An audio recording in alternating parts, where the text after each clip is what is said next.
Halo teman-teman, jika teman-teman melihat gambar yang ada di VT-nya dokter ini, coba perhatikan baik-baik. Apa yang ada di pikiran daripada teman-teman?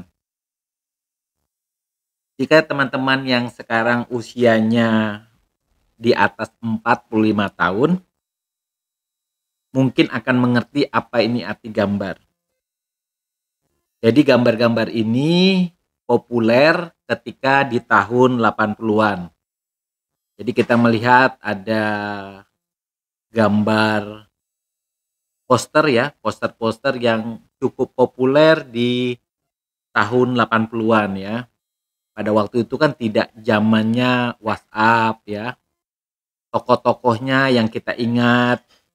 Kemudian ada gambar-gambar atau barang-barang seperti lampu minyak ya, tempat untuk membersihkan kotoran dari padi ya. Jadi kalau kita mau membuat nasi, kita sebut garabah. Nah, garabah ini untuk membersihkan kutu-kutu yang dulu digunakan para ibu-ibu untuk memasak beras yang bagus.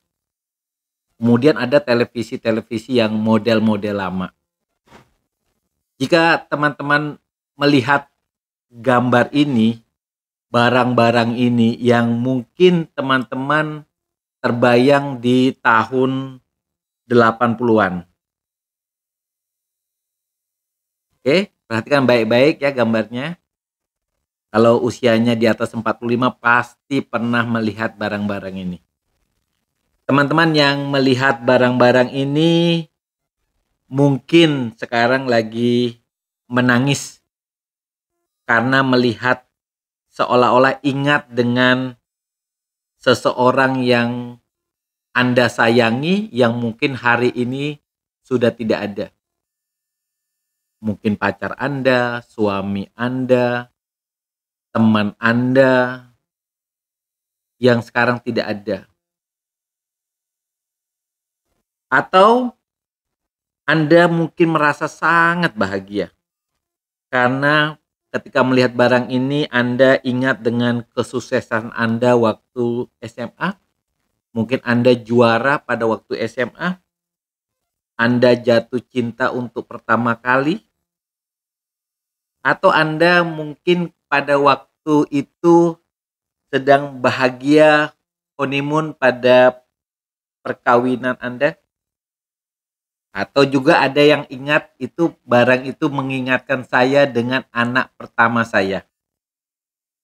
Sadar atau tidak sadar bahwa kamu sudah terhipnotis dengan barang-barang ini.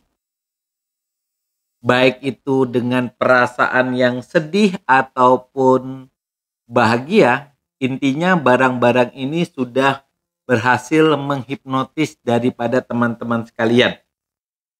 Karena apa yang teman-teman lihat itu merupakan anchoring terhadap sesuatu atau pengingat terhadap sesuatu.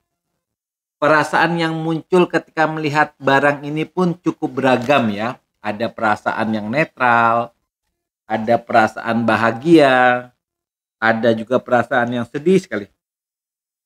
Seandainya benda-benda ini bisa menimbulkan perasaan senang, perasaan bahagia, jadikan benda-benda ini sebagai anchoring atau pengingat. Jadi ketika teman-teman melihat benda ini, maka teman-teman akan merasakan perasaan bahagia, perasaan senang, perasaan berani. Nah, intinya ya, ketika dokter perlihatkan video ini, teman-teman merasa sangat bahagia karena mengingatkan terhadap sesuatu yang menyenangkan.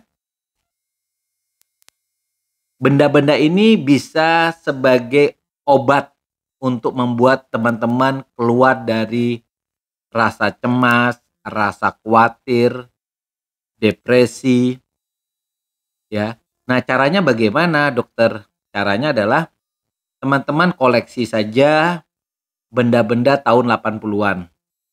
Ya, bisa berupa koin mata uang yang mungkin di tahun 80-an ya, atau piring-piring yang di tahun 80-an, jam dinding di tahun 80-an, atau yang paling populer waktu zamannya dokter itu SD, itu adalah koleksi perangko. Nah, kalau teman-teman dapatkan barang-barang tersebut, teman-teman bisa menaruhnya mungkin di rumah, di kantor, atau di mobil. Ketika teman-teman membuka koleksi teman-teman, maka tiba-tiba aja perasaan bahagia itu muncul. Nah, teman-teman cukup melihat barang-barang itu ketika teman-teman memiliki perasaan mungkin kecewa, mungkin ada perasaan khawatir atau anxiety lah. Jadi itu dianggap obat, tapi bukan berupa benda obat, tapi benda-benda tersebut akan mengingatkan teman-teman tentang memori yang ada di pikiran teman-teman, dan memori itu harusnya memori yang positif ya, yang membuat teman-teman bahagia. Jangan justru sebaliknya, benda-benda yang teman-teman koleksi justru membuat teman-teman mengingatkan sesuatu kejadian yang negatif, seperti misalnya putus cinta atau tidak lulus ujian. Oke teman-teman, video ini dokter buat untuk teman-teman yang mengalami anxiety, cemas, rasa khawatir yang belum hilang-hilang walaupun dengan minum obat. Dokter kasih cara ini, bentuk ini adalah teknik anchoring yang digunakan pada teknik hipnosis. Teknik ini sering kita lakukan tanpa kita sengaja, tapi kalau memang teknik ini berguna, bagus buat teman-teman, tolonglah teman-teman tulis di kolom komentar bahwa teman-teman mengikuti teknik ini dan cukup berhasil membuat teman-teman keluar dari kecemasan dari rekan-rekan saya. Tetap semangat, bye.